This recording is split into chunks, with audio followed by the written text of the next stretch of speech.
In the hush of autumn's dying breath, where the Maine woods stretched like shadowed fingers clawing at the sky, a faint trail of smoke curled from a forgotten cabin, unseen by the world since the turn of the century. It was October 1903 when Elias Thorne, a weathered logger with calloused hands and a heart hardened by the wild, stumbled upon the decrepit structure while felling pines for the mills. The air hung heavy with the scent of rot and pine sap, and as he approached, a chill seeped into his bones that no flannel could repel. The door creaked open on rusted hinges, revealing a dim interior cluttered with dust-laden relics, tattered quilts, rusted tins, and a hearth-long cold. But it was the two figures in the corner that froze him in place, twin sisters, mirror images of one another, their pale skin stretched taut over fragile frames, eyes like bottomless wells reflecting an abyss of secrets. They clutched each other, silent as the grave, their tangled hair veiling faces marked by an unnatural symmetry, whispers of inbreeding etched in their very forms. Elias's shout brought the sheriff and his men, who coaxed the twins from their lair with gentle words that masked their growing unease. As night fell and the woods whispered through the branches, the sisters were taken to the nearby town jail, where lamplight flickered against iron bars. There, in the small hours, when the world slept and shadows danced, the first confession slipped from trembling lips, a tale of a father whose love was a chain, binding them to horrors born in the dark heart of the forest. The words hung in the air like fog, promising revelations that would unravel minds and summon nightmares from the depths, where voices in the dark awaited their turn to speak. October 1903 had already turned bitter in northern Maine. The loggers called it the season of the dying light, when the sun barely cleared the treetops and the frost came early enough to bite through wool before breakfast. Elias Thorne and his crew had been working a remote ridge 10 miles beyond the last settlement, felling white pine for the Bangor mills, when the wind shifted and carried the faint, unmistakable trace of wood smoke. Elias knew every square mile of these woods the way a man knows the scars on his own hands, and no one had lived out here since the old French trappers moved on 30 years earlier. Smoke meant fire, fire meant people, and people this far in were either lost or hiding. He told the others to keep cutting while he followed the scent alone, axe resting easy on his shoulder, boots crunching through the first brittle skim of snow. The trail was faint, a broken twig here, a scuff of moss there, but it led him downhill into a hollow where the pines grew so thick the ground never saw full daylight. After 20 minutes the smell grew stronger, sharp with pitch and something older, sour, like meat left too long in a crock. Then he saw it, a low cabin squatting against a granite outcrop, half swallowed by the forest. The roof sagged under decades of needles and rot. One window had been boarded over with warped planks, the other stared out like a blind eye, its remaining pane clouded with grime and spider silk. A thin ribbon of grey smoke leaked from a chimney choked with bird nests. Elias circled first. No footprints in the fresh frost except his own. No path, no chopping block, no privy, nothing to suggest the place had been visited in years, yet the smoke rose steady and deliberate. When he put his gloved hand near the doorframe he felt warmth seeping through the cracks. Someone had fed that fire within the last hour. He called out once, voice flat against the trees. No answer. Only the wind moving high in the branches, a sound like distant water. He set his axe against the wall, drew the Colt from his belt more out of habit than expectation, and pushed the door with his boot. The hinges screamed as if they had forgotten how to open. A wave of trapped air rolled over him, thick with the smells of tallow, damp wool, and something coppery underneath. Inside, the single room was darker than the forest outside. His eyes took a moment to adjust to the feeble glow leaking from a hearth where a few split logs smoldered beneath a crust of ash. The place looked frozen in time, a table missing one leg, propped with a stump, shelves of rusted tins, a rocking chair facing the fire, its cane seat collapsed inward like a broken ribcage. Everything coated in dust so thick it lay in drifts on the floorboards. Everything except two pale smudges near the far corner, where the dust had been disturbed in perfect twin circles. The faint glow from the hearth painted everything in bruised orange and black, but it was enough to catch the movement in the corner where the dust had been swept into those two perfect circles. Elias's breath clouded in front of him as he took one cautious step inside, then another, the floorboards groaning like old bones under his weight. The coppery smell sharpened, threading itself into the back of his throat. They were crouched there, pressed tight against each other as if the wall itself might open and swallow them. 2 women, or girls, he couldn't tell at first, folded so small they might have been children if not for the length of their limbs. Identical. Unmistakably, unnervingly identical. The same narrow shoulders, the same sharp collarbones jutting beneath threadbare wool, the same cascade of ash-brown hair hanging in greasy ropes to their waists. Their faces were mirrors, high foreheads, hollow cheeks, mouths slightly parted as though forever on the verge of speaking the same word. But it was the eyes that pinned him in place. Large, pale grey, ringed with bruise-coloured shadows, they stared at him with an animal stillness, unblinking, reflecting the firelight like twin moons caught in deep water. When he moved, their pupils tracked him in perfect unison, left to right to left, never breaking rhythm. A single motion shared between 2 bodies. Their skin carried the pallor of things grown underground. Veins showed faint blue beneath the thin sheath of their wrists so delicate the bones looked ready to snap if they dared lift a hand. Their fingers were long, the nails grown past the quick into yellowed claws that curled protectively over each other's knees. One wore a dress of undyed homespun, once white, now the color of old bone. The other's garment might have been its twin once, but time and filth had turned it gray. Both hung loose on frames that seemed assembled from mismatched parts, shoulders too narrow, necks too long, jaws delicate yet oddly pronounced, as though someone had tried to sculpt beauty and stopped halfway, unsettled by the result. Elias had seen birth defects before, extra fingers, cleft palates, the sad crooked spines of children born to cousins who married too close in isolated clearings, but never anything like this deliberate symmetry of wrongness. Every flaw repeated exactly, as if the same cruel hand had shaped them both from one flawed mold. A faint tremor ran through them when his boot scuffed the boards, a ripple that passed from one body to the other like a current through water. They did not speak. They did not breathe louder. They simply watched, 4 grey eyes holding him in a silence heavier than any scream. The sheriff arrived with 3 deputies and the town doctor just after dusk, lanterns swinging like slow yellow moons through the trees. They found Elias sitting on a stump outside the cabin, hat in his hands, staring at nothing. He had not gone back in since the first look. When Sheriff Hale asked what he had seen, Elias only repeated, 2 of them. Exactly the same, as if the words were all he had left. Inside, the men moved with the careful steps of people entering a church after a funeral. Dr. Whitcomb set his bag down and approached the twins where they still crouched, knees drawn up, arms locked around each other. He spoke softly, the way one speaks to spooked horses, telling them his name, promising no harm. They did not flinch when the lantern light washed over them, did not shift when he knelt at a respectful distance. Their gaze simply drifted from Elias's empty place at the door to these new intruders, tracking each face with that same mirrored precision. Hale tried next. He removed his hat, crouched lower, voice pitched low and steady. "Can you tell me your names, girls? We're here to help." Nothing. Not a flicker. The only sound was the faint pop of burning pine and the wind worrying the chinkings between the logs. Whitcomb opened his bag, drew out a small tin of peppermint lozenges, and held one out on his palm. The twins stared at the candy as though it were an artifact from another world.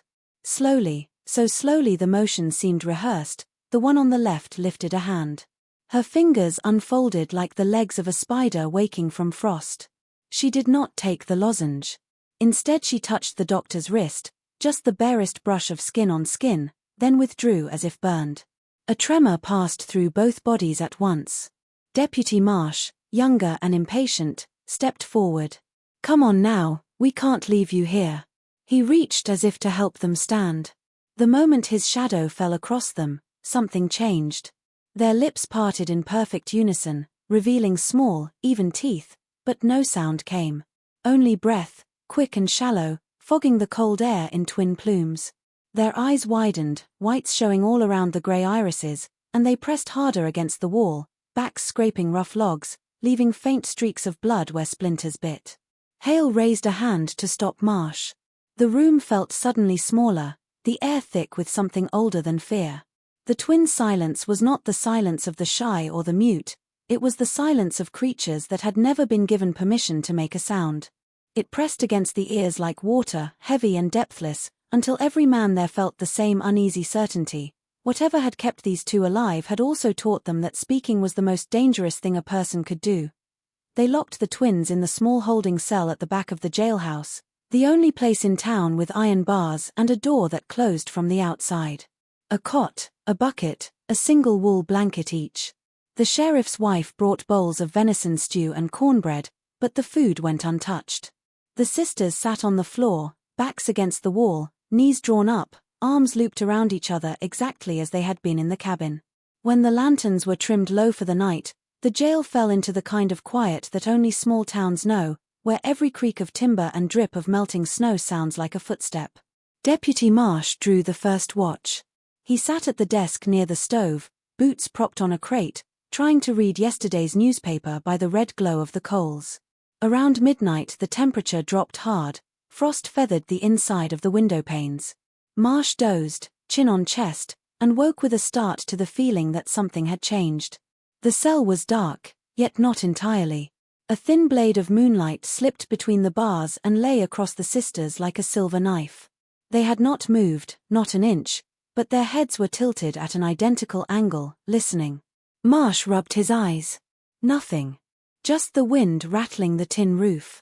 He settled back, half convinced he had dreamed the unease. Then it came again, softer than breath, thinner than a moth's wing against glass. A murmur, two voices woven so tightly they sounded like one. The words were too low to catch, yet they carried the cadence of conversation, question and answer, plea and reassurance, rising and falling in perfect counterpoint. Marsh stood slowly, chair legs scraping loud in the stillness. The murmuring stopped the instant his boot touched the floorboards. He took the lantern and walked the short corridor. The sisters' eyes caught the light and threw it back, luminous, unblinking. Their lips were closed now, sealed as tightly as before. Marsh held the lantern higher, searching the cell for some trick, a mouse in the walls, wind through a crack. Nothing. Only the two pale faces watching him with that bottomless patience. He returned to his desk unsettled, told himself it was imagination, the woods playing tricks on a man too long away from them. Yet every time he drifted toward sleep, the sound returned, faint, intimate, drifting through the bars like smoke. Two voices, speaking to something that was not in the room with them, something that answered from a place deeper than the night outside, and every hair on Marsh's neck rose in recognition of a conversation that had never been meant for living ears. Dawn came grey and reluctant, the color of wet ash. Sheriff Hale relieved Marsh at 6, took one look at the deputy's bloodshot eyes and the sweat dried stiff on his collar, and sent him home without questions. Hale himself had not slept. He had sat on the porch half the night listening to the wind move through the pines the way it used to move through the trees around that cursed cabin, carrying fragments of sound that might have been words. Inside the cell the twins had finally lain down, curled together on one narrow cot like two spoons in a drawer, the blankets untouched. Their breathing was so shallow Hale had to watch the rise of a single rib to be sure they still lived. He pulled a chair close to the bars, set a tin mug of coffee on the floor, and waited. The jail smelled of coal oil and old iron and, faintly now, the sour animal scent that clung to the sisters' hair. Minutes stretched. Outside, the town began its slow waking, a dog barking, the clang of the blacksmith's hammer, the whistle of the morning train 3 miles off. Hale was lighting his pipe when the movement came, so slight he almost missed it. The twin on the outside, he had begun to think of them as left and right, opened her eyes. Not gradually, the way sleepers do, but all at once, as if a curtain had been yanked aside inside her skull. She sat up without using her hands. The other followed a heartbeat later, the motion perfectly echoed. They stared at Hale with that same moonpale gaze, but something had shifted, the terror had thinned, replaced by a weary resignation, the look of people who have carried a weight so long they no longer remember what it feels like to stand straight. Left opened her mouth. The sound that came out was not a voice as Hale knew voices. It was dry, cracked, the noise of frost-splitting bark, yet the words shaped themselves with terrible clarity. "Our father said the world would eat us," she whispered. "He said it was kinder to keep us hidden." Wright's lips moved in silent repetition, a half-second behind, like an echo that had learned to anticipate. Hale leaned forward, afraid to breathe. "Your father," he repeated, soft as falling ash. "Where is he now?" Left's gaze drifted to the small barred window high in the wall, where the first weak light of morning bled across the bricks. "Still in the woods," she said. "Listening." And for the first time, the other twin spoke alone, her voice a shade higher, threaded with something that might once have been a child's fear. "He always listens." The words hung in the cold air like frost that refused to melt. Hale did not move, did not dare reach for the notebook in his pocket. Any sudden motion felt like it might shatter the moment and send the sisters retreating back into silence forever. Instead he sat very still, letting the quiet stretch until it became its own kind of question. Left drew her knees tighter to her chest, fingers laced so tightly the knuckles blanched. When she spoke again, her voice stayed low, but the cracks in it had widened, letting memory pour through. "He called us his perfect circle," she said. "Said the blood must come back to itself or the voices would grow angry." Wright's head tilted against her sister's shoulder, eyes half-lidded as though watching the past unroll across the ceiling. Hale saw her lips shape the same words a moment after they were spoken, tasting them the way another person might taste poison to be sure it was real. In the cabin there had been rules carved deeper than any law Hale enforced. Morning began when Father opened the door and let the grey light in, night began when he closed it again. There was no Sunday, no Christmas, no year marked on any calendar. Only the cycle of chores, water from the spring, would split small enough for the tiny hearth, the endless mending of the same two dresses until the cloth wore through and was turned, then turned again. Meals were always the same: oatmeal thinned with water, salt pork cut so thin it was almost memory, wild onions when the ground allowed. They ate from the same bowl, drank from the same tin cup, because sharing kept the circle unbroken. At night he made them sit on either side of him before the fire. He would lay one hand on each of their heads and speak in a voice that was sometimes tender, sometimes thunder. He told them the world outside had teeth and that every stranger carried a knife for little girls who were too beautiful and too wrong. He told them their mother had died trying to take them away, that the forest had taken her back as payment for their lives. Then he would pull them close, one under each arm, and rock them the way a man rocks something he both worships and fears, humming a tune that had no name and no end, while the fire sank into embers and the darkness pressed against the walls like a living thing waiting its turn. Years folded in on themselves when the twins spoke of the nights, the way memory does when it has nowhere left to run. Their voices stayed low, almost conversational, as though they were describing the weather in a country no one else had ever visited. Yet every word landed in the cell like a drop of boiling water on bare skin. Father began to hear the voices first. At the beginning he only tilted his head toward the walls after dark, listening to something the girls could not yet catch. Then the listening grew longer. He would stand at the door for hours, palms flat against the wood as if feeling for a pulse on the other side. Some nights he opened the door and stepped out barefoot into the snow, coatless, and stayed until the cold turned his lips blue. When he came back his eyes shone with a fever that had nothing to do with sickness. He told them the woods were older than sin and that everything in them remembered. The pines, the stones, the black water under the ice, all of it carried the same blood that ran in their veins, only purer, undiluted by the weakness of towns and churches. The voices were its way of calling that blood home. If the circle stayed perfect, if the three of them kept every outsider away, kept every drop of themselves inside the cabin, the voices would be gentle. They would sing instead of scream. But perfection was hard. The girls grew taller, their bodies began to change in ways that frightened even him. He caught them looking at each other differently, caught himself looking at them the same way. That was when the rituals started. On the longest nights he made them strip to their shifts and sit facing each other across the hearth while he walked a slow circle around them, murmuring words that sounded like Latin gone rotten. He burned sweet flag root and hemlock needles until the smoke stung their eyes and coated their throats. He marked their foreheads with ash mixed with his own spit, drew lines down their arms with a knife too dull to cut deep but sharp enough to raise welts that lasted for days.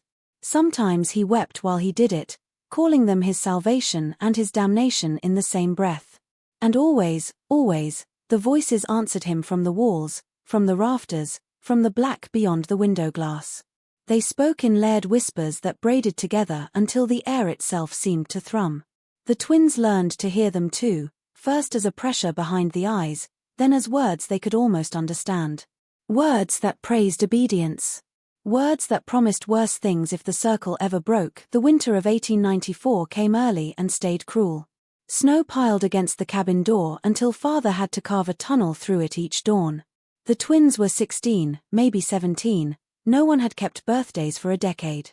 Their bodies had become strangers to them, breasts that ached, monthly bleeding that terrified them both, hips widening beneath the same two dresses now patched so often the original cloth was only memory. Father watched the changes with the hunger of a man staring at fire through a cracked window. One night the voices spoke louder than ever, rattling the tin cups on their hooks, making the hearth flames bow backward. He stood in the center of the room, arms raised, sweat shining on his face despite the cold, and announced that the circle must be sealed forever. The blood had to return to itself completely, the way rivers return to the sea. He said it was mercy. He said it was the only way to quiet the woods. He took them one at a time into the lean-to he had built onto the back wall, a windowless room no bigger than a coffin standing upright. There was a pallet of pine boughs and a single candle stub. He told the other to press her ear to the wall and listen, to bear witness so the circle would not break. The chosen twin went without struggle. They had learned long before that struggle only made the voices angry.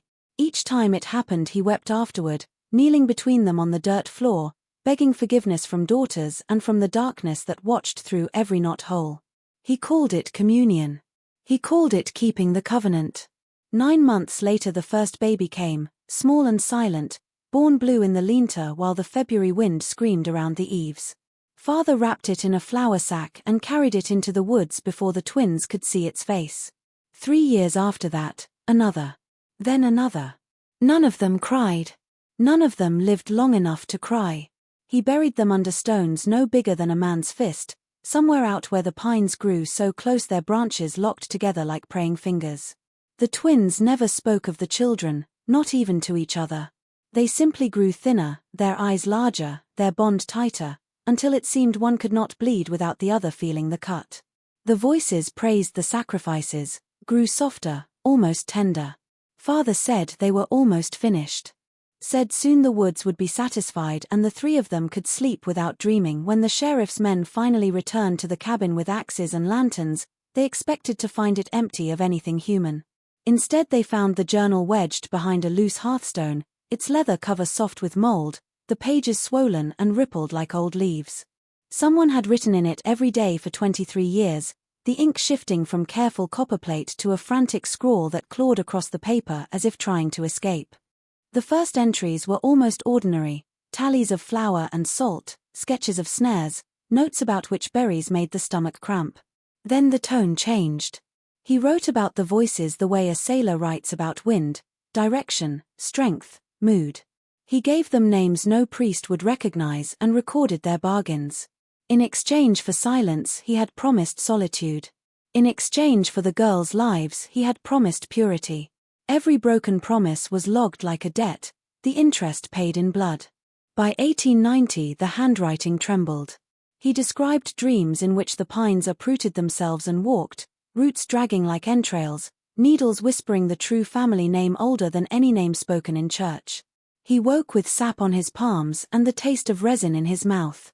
He began to believe the woods had chosen him long before he chose them, that his wife, dead these many years in childbirth, or so the town believed, had been taken as down payment, her body left somewhere the searchers would never think to look.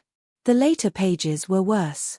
He wrote instructions to himself, how to keep the circle perfect, how to quiet the girls when they cried, how to burn the tiny corpses so no smoke showed above the treetops.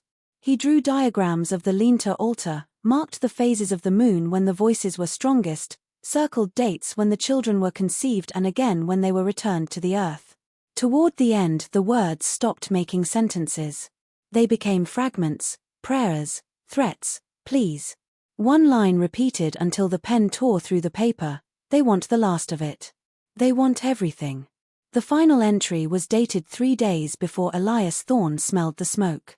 The ink was smeared, as if tears or snow had fallen while the pen moved. It read only, "The girls hear me now when I do not speak. The woods are ready. Tonight I go to them so the circle can close. Tell my daughters I was never their father. I was only the door, the jailhouse had never felt so small. By the fourth night the sisters no longer slept on the cot, they sat back to back in the center of the cell, spines touching, heads bowed, a living knot no one dared untie. Food still went untouched. Water they drank only when the tin cup was pressed to their lips by the sheriff's trembling wife. Their eyes had sunk deeper, the grey irises ringed now with red threads, yet they never blinked at the same moment anymore. On the fifth morning Hale found the first scratch marks on the inside of the cell door, 4 parallel lines, fresh and wet with blood, exactly the length of a woman's fingernails. Left's hands were clean. Right's were crusted dark under every nail. That afternoon, without warning, Right spoke alone.